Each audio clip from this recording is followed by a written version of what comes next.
Llegamos al final de una semana en la que hemos aprendido a distinguir cómo la Biblia nos presenta a Dios como inmutable, pero también cómo se relaciona con nosotros, y en ese sentido el pastor Dani Perla, que está con nosotros, nos ayudaba a ver esa expresión, se adapta a nosotros, a nuestra respuesta, para tratar de salvarnos, porque su gran propósito es salvarnos.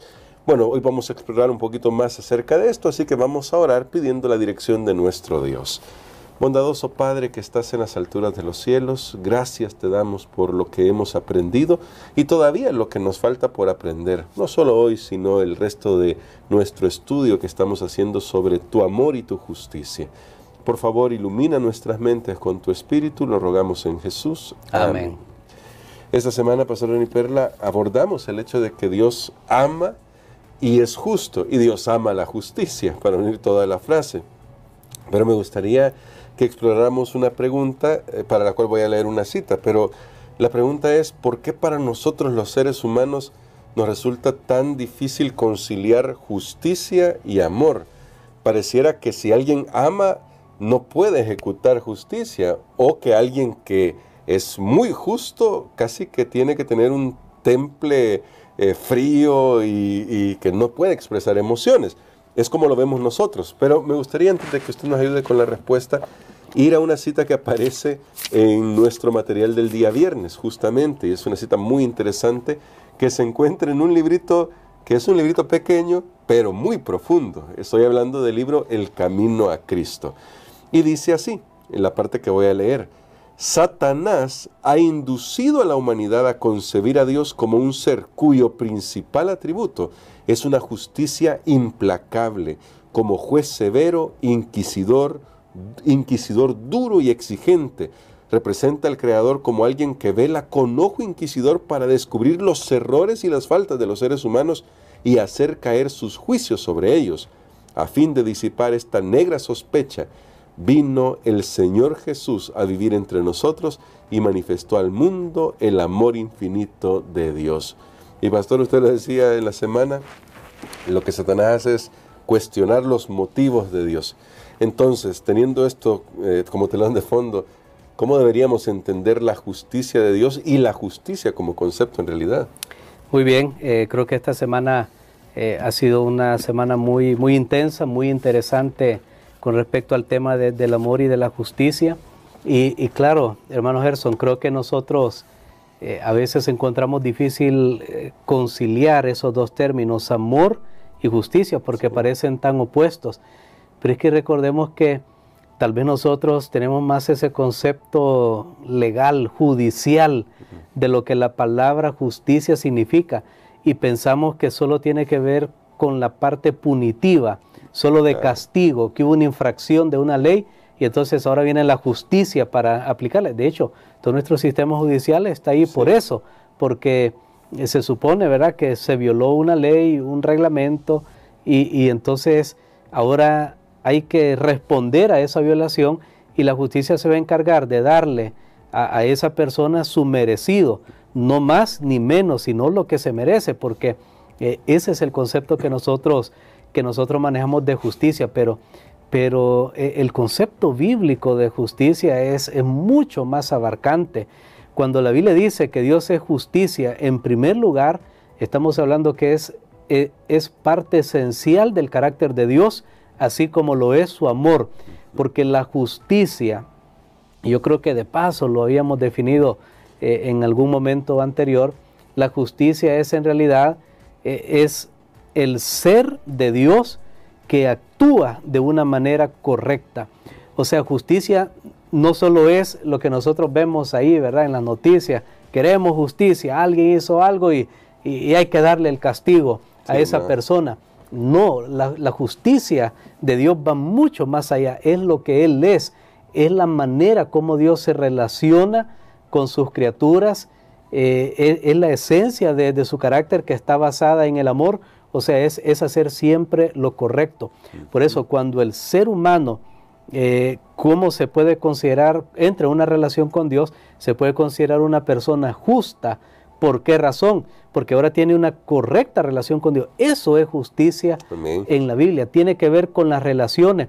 En otras palabras, no solo que castiga el error o lo que alguien hizo mal, sino que la justicia tiene que ver con un estilo de vida que se conforme a la voluntad de Dios. Hay un texto en la Biblia, solo lo voy a mencionar de paso, que el apóstol Pedro dice: nosotros esperamos cielos nuevos y tierra nueva en los cuales mora la justicia. Sí, sí. Y uno dice, bueno, la justicia es una persona que va a estar morando ahí, y daba como para interpretar, y estaba pensando en ese texto y me doy cuenta que cuando Pedro dice en los cuales mora la justicia, es porque los habitantes que van a ver en ese cielo nuevo y esa tierra nueva, ellos viven conforme a la voluntad de Dios para su vida, o sea, son justos.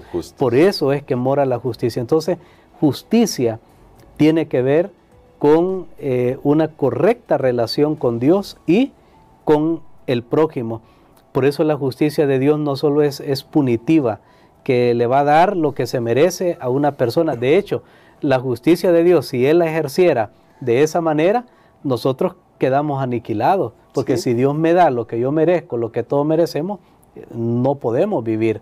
Pero entonces ahí viene la misericordia. Entonces Dios toma el castigo, ya viendo la justicia desde el punto de vista teológico. Claro. Ya Dios toma el castigo sobre sí mismo y entonces me permite, a la vez Él es justo porque hay una compensación por la falta cometida, pero a la vez salva al que cometió la falta. Eso es la justicia de Dios, pero la justicia de Dios también es restaurativa, es restauradora, porque, por ejemplo, digamos que hay una persona en un barranco, se cayó allá al fondo de un abismo, y entonces se rescató a esa persona. Se lo puede rescatar y dejarlo ahí en la orilla de la calle. Bueno, ya lo rescatamos, ahora usted siga su camino. Entonces, Dios podría rescatar al ser humano de esa manera y ahora el ser humano tiene que ver qué hace. Pero no, la justicia debe ser restaurativa. Ahora pone a esa persona en un nuevo estilo de vida y le da todo lo que necesita. Cuando una persona obedece los mandamientos de Dios, se puede considerar que esa persona está viviendo en justicia, y cuando hay justicia hay paz.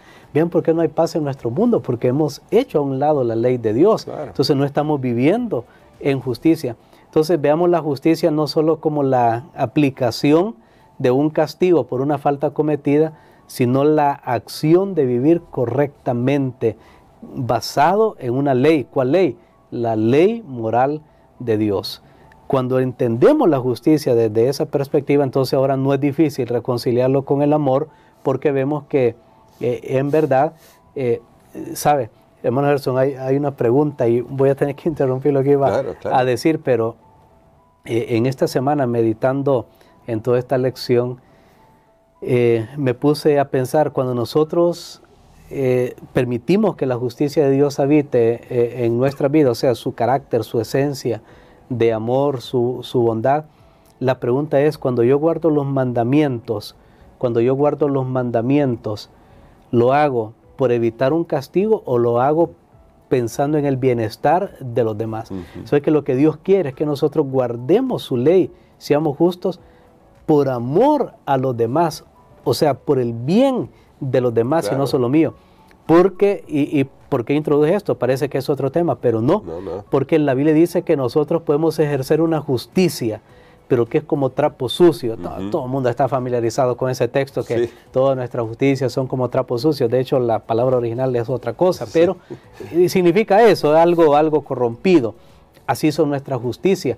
¿Por qué no basta con decir, no, es que estoy guardando la ley de Dios, estoy guardando aquí, ya cumplí, pero no le hablo a aquel, no me relaciono con este, no hago esto? Allí nosotros estamos guardando la ley por nosotros. Bueno, una persona puede guardar la ley y decir, bueno, no voy a cruzar el semáforo en rojo porque me van a poner una multa. No me voy a meter a la casa de otra persona porque me van a llevar preso. Entonces, toda la base es el egoísmo. Pero ya nosotros nos paramos un día y nos detuvimos para pensar, ¿qué tal si comienzo a guardar la ley de Dios pensando en el bienestar del otro, en el bienestar de los demás? Cuando hagamos eso, estaremos viviendo totalmente en justicia. Esa es la justicia más amplia de la cual habla la palabra de Dios. Y bueno, creo que usted lo destacaba, es el aspecto relacional, esas relaciones con Dios y con el prójimo, que eso nos debería de hacer un llamado a nosotros. Y justamente en este aspecto relacional me lleva a un tema que en la semana exploramos, pastor, y que me gustaría que usted nos ayudara a recordar y a tenerlo claro en nuestra mente hacia el final de la semana, porque es el tema de cuándo Dios se arrepiente y qué significa eso si nosotros sabemos que Dios no cambia. Y cómo equilibramos ambos conceptos. Dios no cambia, Él jamás cambia, es moralmente perfecto, pero luego se arrepiente. ¿A qué se refería eso? Muy bien, yo invito a nuestros amigos que si pueden retroceder esta semana y buscar las lecciones tal vez del miércoles, del martes, miércoles en adelante, ahí hay una respuesta más completa, pero que lo voy a resumir ahora. Dios es una persona que no va a cambiar nunca su esencia, su carácter de amor y de justicia, entendido como lo que vimos al principio. Eso no va a cambiar nunca, eso tiene que ver con la moral de Dios. El día, si Dios cambiara eso, este universo se destruiría, caería en un caos, porque lo que mantiene el universo en realidad, voy a decirlo, existiendo, flotando, como quiera imaginárselo usted, es eso, es Dios, sus leyes, y siempre está la ley ahí, porque el amor, justicia, ley, todo está relacionado, pero Dios no cambia nunca en su esencia, pero Él ha condescendido en tratar con los seres humanos. Y entonces nosotros que somos imperfectos totalmente, Dios conoce el futuro, conoce todo, conoce el principio y el final, conoce todo. Pero como Él entra en una relación con nosotros, Él nos da sus advertencias, sus consejos, sus promesas. Y si nosotros no hacemos lo que Él pide, Él nos da una advertencia, mira, te va a pasar esto. Pero si la persona viene y cambia de parecer, entonces Dios también aparece como que Él cambia y dice, bueno, yo había dicho que iba a pasar esto, pero ya no. ¿Por qué? Porque ya tú te arrepentiste. A eso se refiere la Biblia cuando habla de el arrepentimiento de Dios. Es porque Él está esperando nuestra respuesta.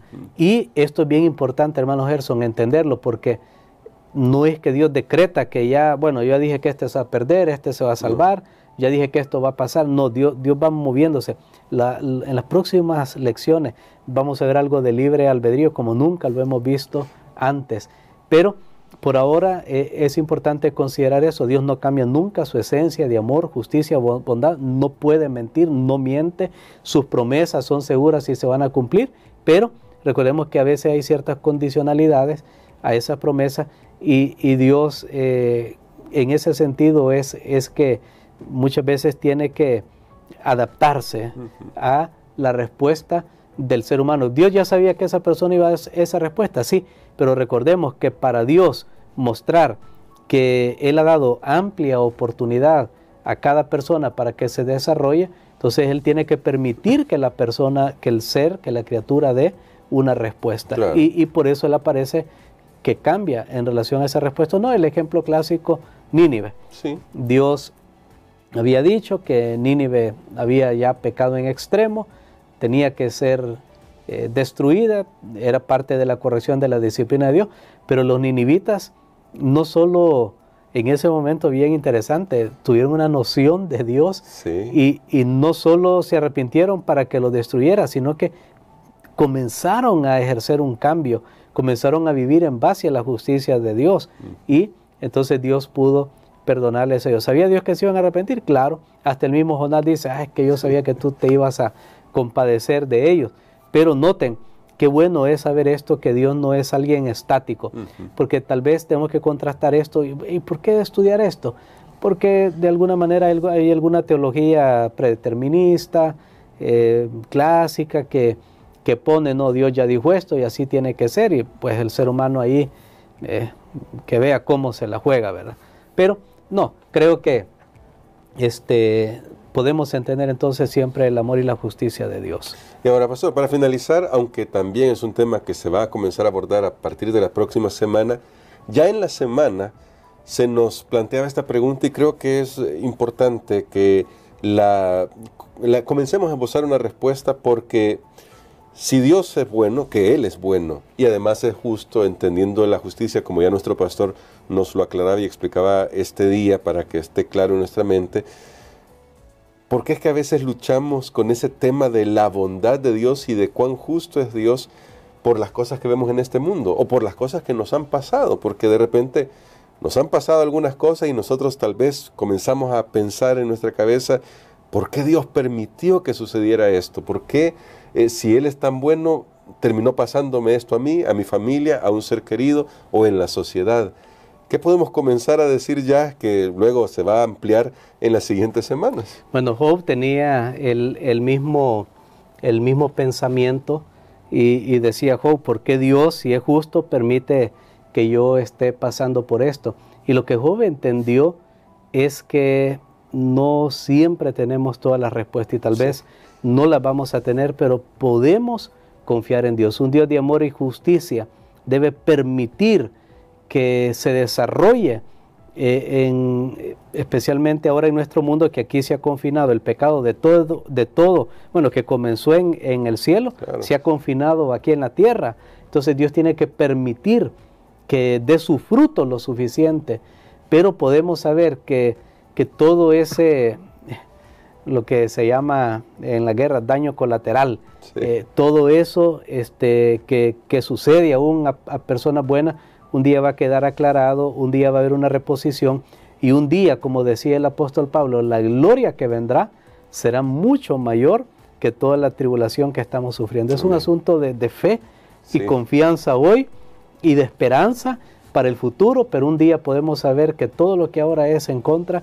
va a ser plenamente aclarado y va a ser totalmente compensado, porque recordemos que al final todo tiene que ver con el carácter de Dios, que fue cuestionado, fue acusado y se le está dando respuesta. Todo esto es parte de esa respuesta que se le está dando. Vamos a estudiar más de eso en las próximas lecciones. Claro que sí, así que por eso le invitamos, siga pendiente. Como usted habrá visto desde el principio, este tema es mucho más abarcante de lo que podríamos haber imaginado, el amor de Dios y su justicia, y esperamos que Dios nos ayude a mantener nuestra confianza en Él. Hoy solamente queremos decirle esto: confíe en Dios. Dios ya tiene la respuesta para esto. Y queremos, pastor, que ore por nosotros para que eso sea una realidad de nuestra vida, que podamos tener esa certeza de Job mismo, que aunque hay dudas, hay situaciones con las que luchamos, al final podemos decir: Señor, yo sé que tú te vas a encargar de todo. Amén. Padre, gracias te damos, Señor, porque hoy cada vez más podemos confiar en ti. Y podemos decir que tú eres un Dios de amor y de justicia y que solo deseas el bien de tus criaturas. Gracias, Señor, porque no nos diste lo que merecemos, sino lo que necesitamos: el perdón, la gracia, la salvación. Permítenos tener ese mismo carácter también, Señor, imitarte en nuestra esfera, lo mejor que podamos, para vivir una vida justa y para ser como tú, Señor, también, que perdona, que ama, que restaura. Todo esto lo pedimos en el nombre de Jesús. Amén. Amén.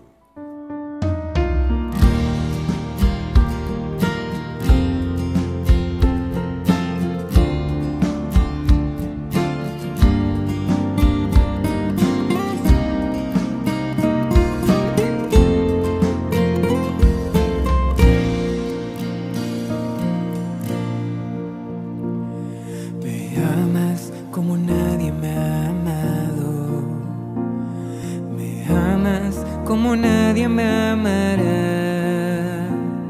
me entregas tu amor de pura gracia, tu amor es incondicional,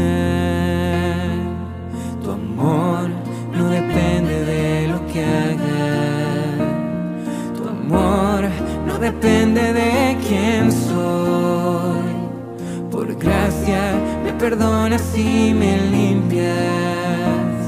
Por gracia, tú me das la salvación. Maravilloso amor, oh Jesús.